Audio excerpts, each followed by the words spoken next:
के प्रति भी तो हमारी कोई जिम्मेदारी होनी चाहिए और अपने देश के प्रति भी हमारी कोई जिम्मेदारी होनी चाहिए। एक टेक्निकल इंस्टीट्यूशन के नाते, एक टेक्निकल यूनिवर्सिटी के नाते भी आपकी जिम्मेदारी होती है कि हम सस्ती तकनीक कैसे उन लोगों तक पहुंचा सके, और ये हर एक क्षेत्र में हो सकता है। आज की चुनौती क्या है? पर्यावरण की एक चुनौती है। प्रत्येक व्यक्ति के पास उसका आवास बने, लेकिन आवास टिकाऊ तो हो, लेकिन सस्ता भी हो।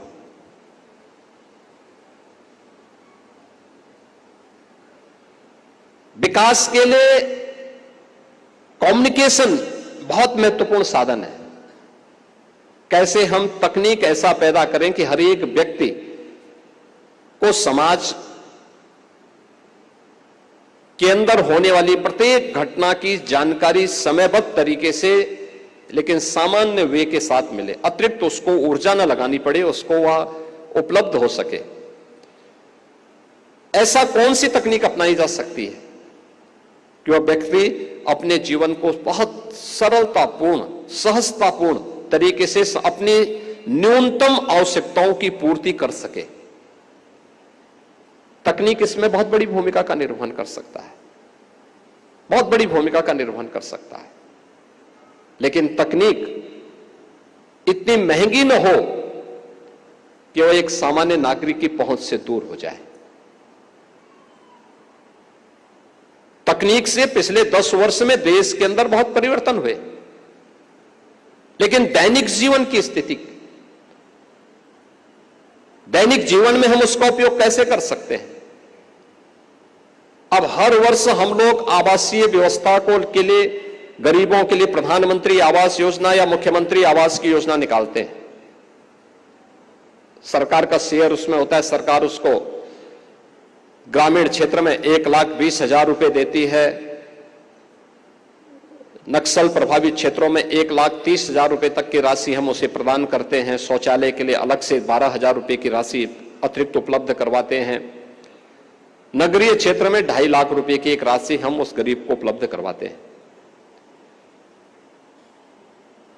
1,20,000 या 1,30,000 रुपए में ग्रामीण क्षेत्र में और नगरीय क्षेत्र में 2.5 लाख रुपए में आवास बनाने के लिए क्या हम कोई ऐसी तकनीक अपने स्तर पर विकसित कर सकते हैं कि इस राशि के अंदर ही वह गरीब अपना मकान बना सके?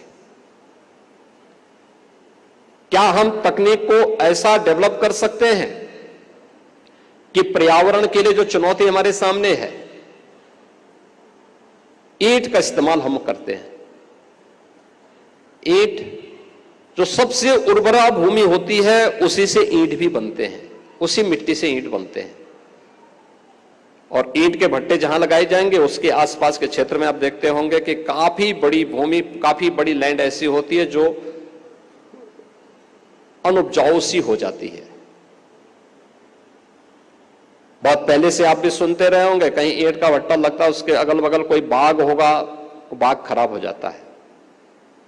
अगर आप कभी सर्दियों में ईंट के भट्टे के आसपास के क्षेत्र में ग्राउंड वाटर इस्तेमाल करिए, आपको बहुत गर्म मिलेगा, बहुत गर्म मिलेगा।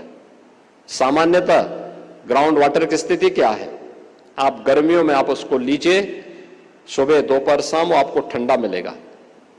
लेकिन अगर आप सर्दियों में लेंगे तो वह हल्का गर्म मिलता है।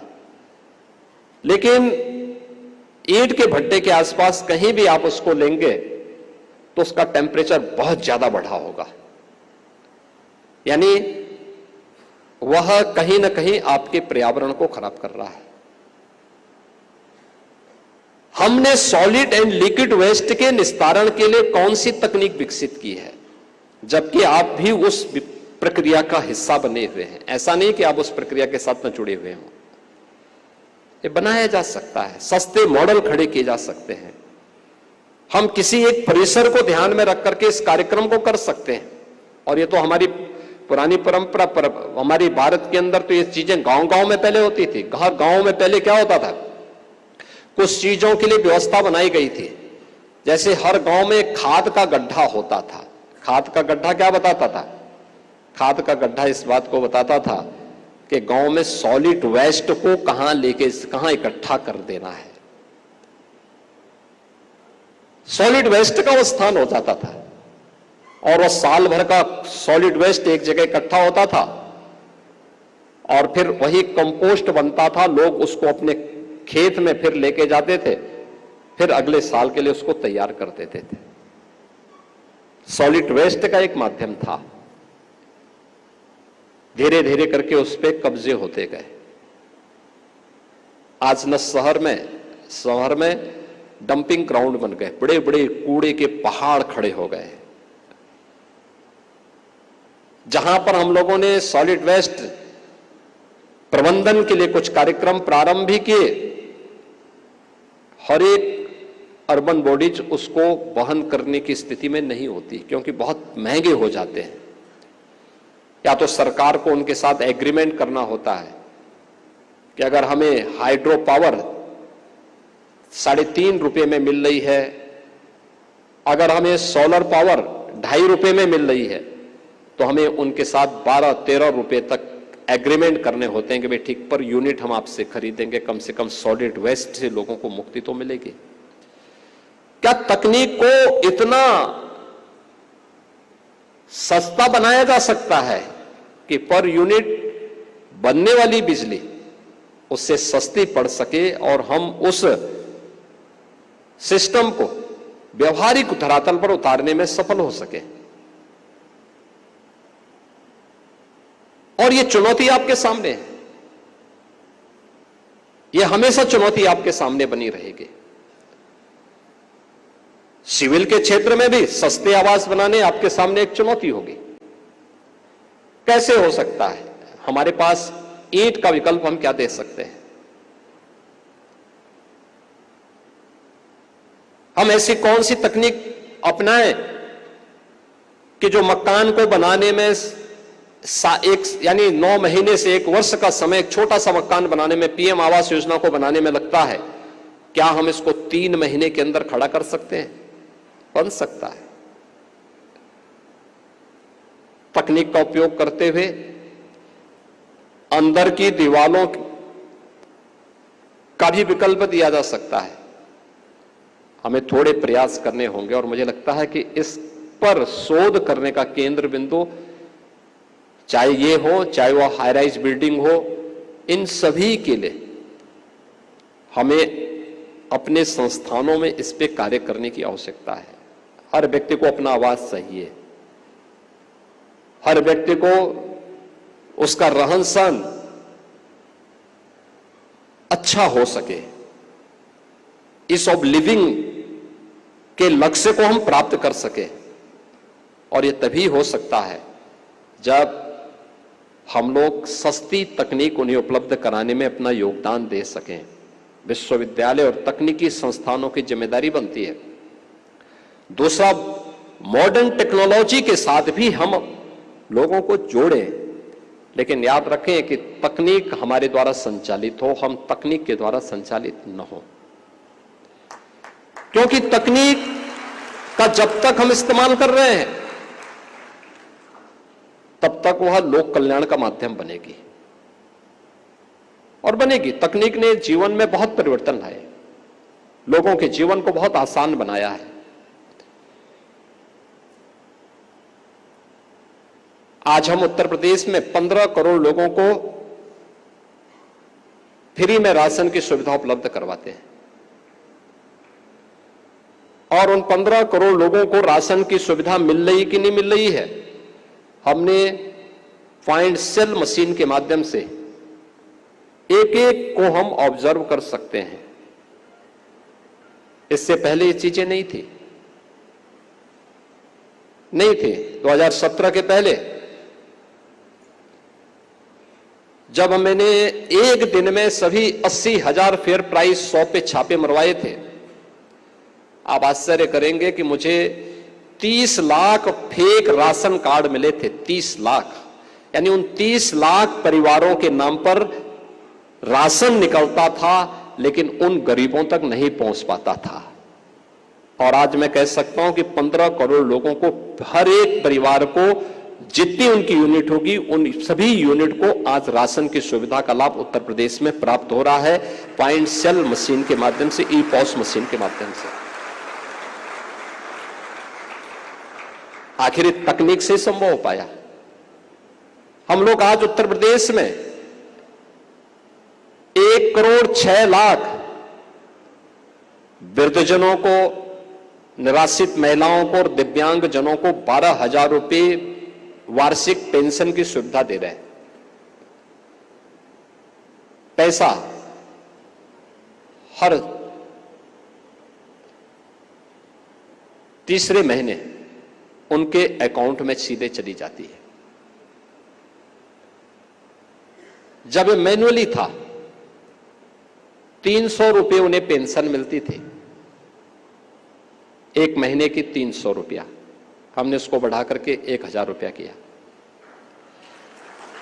और 300 रुपये पेंशन मिलती थी, 6 महीने में एक बार मिलती थी। शासन से 6 महीने में एक बार जिले में आती थी, यानी 1,800 रुपया उनको अगर मिला तो 1,800 रुपये में से वहां का जो बाबू होता था वह अपना कट मांगता था उस गरीब से। और परिणाम क्या होता था कि एक तो पेंशन के लिए जाते आते समय 1,800 की बजाय उस व्यक्ति के तक बामुश्किल 200-300 रुपये ही पहुंच पाता था, क्योंकि आने जाने का किराया,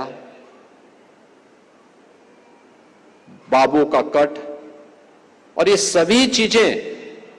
लेकिन आज तकनीक ने उस कट को भी और उस किराए को भी पूरी तरह समाप्त कर दिया है। सीधे उसके अकाउंट में पैसा जा रहा है। और हर एक गांव में आज के दिन पर वीसी सखी है। वीसी सखी के माध्यम से वो सीधे अपने पैसे को कभी भी आहरित कर सकते हैं, कभी भी निकाल सकते हैं, कभी भी पैसा जमा कर सकते हैं। शासन की सुविधा और शासन के द्वारा अपनाई गई तकनीक एक व्यक्ति के जीवन में परिवर्तन कर सकती है। पर्यावरण के मामले में आप देखते होंगे, पर्यावरण के मामले में भी ये चीजें बहुत कुछ कर सकती हैं। 2017 के पहले आपने देखा होगा जितनी भी अर्बन बॉडीज में स्ट्रीट लाइट लगती थी, ये स्ट्रीट लाइट हैलोजन के होते थे। एक तो पावर कंज्यूम इसमें बहुत ज्यादा होता था, दूसरा वह कभी जलता था और कभी अचानक बंद हो जाता था। कोई पीली होती थी, कोई नीली होती थी, कोई लाल जलती थी, अचानक बंद हो गया, फिर चालू होने में उसको कुछ समय लगता था। और बरसात के समय तो उस लाइट के नीचे कोई खड़ा भी नहीं हो सकता था, इतने कीड़े उस पे आते थे, इतने जलते थे, बदबू आती थी। आज आप देखते होंगे हम लोगों ने 16 लाख हैलोजन और अन्य रंग बिरंगी जो लाइटें थी इनको हटवा करके, स्ट्रीट लाइट को हटा करके स्ट्रीट लाइट में उसे बदला, LED street light. LED street light power consume कम हो रहा है, उसका घटक काफी कम हुआ है। यानी इसमें सालाना प्रदेश सरकार को, नगर विकास विभाग को 1,000 करोड़ रुपए सालाना बचत होती है एलईडी स्ट्रीट लाइट लगाने से। और रिप्लेस करने का कोई पैसा भी नहीं देना पड़ा, कोई पैसा नहीं देना पड़ा। ये केवल लाइट को कम और ज्यादा करने का नहीं था, उससे कार्बन उत्सर्जन भी होता था। इससे कार्बन एमिशन काफी कम है, न्यूनतम है। और यह प्रधानमंत्री मोदी जी के नेट जीरो के लक्ष्य को प्राप्त करने में बड़ी मदद कर रहा है। ऐसे ही हर एक क्षेत्र में हम कर सकते हैं। मदन मोहन मालवीय प्रौद्योगिकी टेक्निकल यूनिवर्सिटी को इस कैंपस के सिवर और ड्रेनेज के ट्रीटमेंट की प्लानिंग अपने स्तर पर करनी चाहिए और तकनीक अपनी देसी तकनीक को अपना करके करनी चाहिए। एक नया मॉडल बनाना चाहिए। ये बन सकता है, संभव है, थोड़ा प्रयास करना पड़ेगा, थोड़ी स्थिरता के साथ सोचना पड़ेगा। मुझे याद है आज से चार वर्ष पहले की घटना है गोरखपुर के। गोरखपुर नगर निगम पर एनजीटी ने एक पेनल्टी लगाई, काफी बड़ी पेनल्टी थी, क्योंकि सिटी का जो भी ड्रेनेज था ये सीधे राप्ती नदी में उड़ेल दिया जाता था। एक सज्जन ने कंप्लेंट की एनजीटी में, एनजीटी ने उसकी जांच करवाई और सही पाया और काफी भारी पेनल्टी गोरखपुर नगर निगम पे लग गई। पेपर में आया, मैं गोरखपुर में आया था, मैंने भी जानकारी ली, मैंने बैठक ली, मैंने पूछा उनसे, मैंने कहा ये पेनल्टी कैसे लग गई? उन्होंने कहा ड्रेनेज हमारा। और जैसे होता है पेनल्टी से बचने के लिए उन्होंने 110 करोड़ रुपए का एक एसटीपी का एक ट्रीटमेंट प्लांट स्थापित करने के लिए शासन के पास अपना प्रस्ताव भेज दिया। तो मैंने उनसे कहा, मैंने कहा भी एसटीपी की बजाय आप देसी पद्धति अपनाइए, आपके पास लैंड है और उस पद्धति को अपनाएंगे, सस्ता भी पड़ेगा और आपके लिए एक लंबे समय तक ये काम भी कर पाएगा।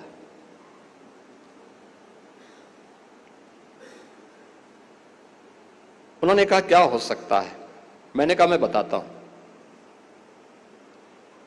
एक काम करिए, जहां पे आपका ये ड्रेनेज गिर रहा है उसके आसपास एक पॉन्ड बनाइए और उस पॉन्ड से 2 ड्रेन निकालिए। देसी पद्धति से आप देखेंगे बोल्डर, ईंट का छावा, मोटा गिट्टी, फिर पतला गिट्टी, पतला बालू, इन 4 स्टेजेस में उस ड्रेनेज जो सिटी का है या स्टॉर्म वाटर बरसात का होगा उससे गुजारिए। आप देखेंगे इसके बाद चौथे चरण के बाद जो जल निकलेगा एकदम क्लीन वाटर निकलेगा। हाँ, इसको समय समय पे सफाई करनी पड़ेगी और इस पर आप कुछ कर सकेंगे तो करना चाहिए। खैर, उन्होंने पॉन्ड तो नहीं बनाया लेकिन बाकी तकनीक का उसमें उपयोग किया। उन्होंने कुछ वनस्पतियां उसके लिए चुनी, उसको भी उन्होंने लगाया। 110 करोड़ रुपए जिस कार्य के लिए उनके खर्च होने थे उन्होंने मात्र 4 करोड़ में उसको किया और बामुश्किल जिसमें 10 करोड़ रुपए प्रतिवर्ष उनका खर्च होता उसके मेंटेनेंस पर और उसके बिजली आदि के खर्चे पर, उस पर केवल उनका मुश्किल से 4-5 लाख रुपए सालाना का खर्च आ रहा है। और आज वह मॉडल अभी 1 से 4 जनवरी के बीच गोरखपुर के म्युनिसिपल कॉर्पोरेशन के कमिश्नर को उसका पहले प्रेजेंटेशन करने के लिए नीति आयोग ने दिल्ली में और फिर जर्मनी में उस मॉडल का इन्होंने प्रेजेंटेशन वहां पर भी किया है। उन लोगों ने भी स्वीकार किया कि हां, हमें इस पद्धति पर, याद रखना जर्मनी दुनिया के अंदर वह देश है जो तकनीक के मामले में दुनिया में अपनी एक अलग पहचान रखता है और तकनीक में जितनी आक्रामकता जर्मनी के पास है किसी के पास नहीं है। लेकिन आज वह भी इस बात को मानता कि हमें इन पद्धतियों की तरफ जाना पड़ेगा और इन पद्धतियों की शरण में जाकर के ही हम अस्थायी रूप से परमानेंट उन समस्याओं का सॉल्यूशन दे सकते हैं जो हमारे सामने है। ऐसे ही इस कैंपस में, अलग अलग कैंपस के अंदर हमें इस व्यवस्था को देना पड़ेगा। कैसे हम इन समस्याओं का समाधान का रास्ता निकाल सकते हैं। और आज ये और भी आसान इसलिए हमारे लिए है जब हम एआई का इस्तेमाल कर रहे हैं। रोबोटिक का इस्तेमाल कैसे हो सकता है कि सीवर की सफाई के लिए कहीं पे किसी व्यक्ति को उसमें उतर करके न जाना पड़े, बल्कि हम तकनीक का उपयोग करते, रोबोटिक का इस्तेमाल करते हुए उस ड्रेनेज को भी और सीवर को भी सफाई करने में उसका इस्तेमाल कर सके, लेकिन वह सस्ती हो, हर एक व्यक्ति उस महंगे खर्चे को उठाने की सामर्थ्य नहीं रख सकता। हर एक म्युनिसिपल कॉर्पोरेशन या हर एक अर्बन बॉडी इसको नहीं उठा सकती। कैसे हो सकता है, कैसे हम उसको कर सकते हैं? आज दुनिया कहां पहुंच चुकी है? क्या मदन मोहन मालवीय प्रौद्योगिकी विश्वविद्यालय भारत के उन प्रतिस्पर्धा के क्षेत्र में अपने आप को आगे करेगा?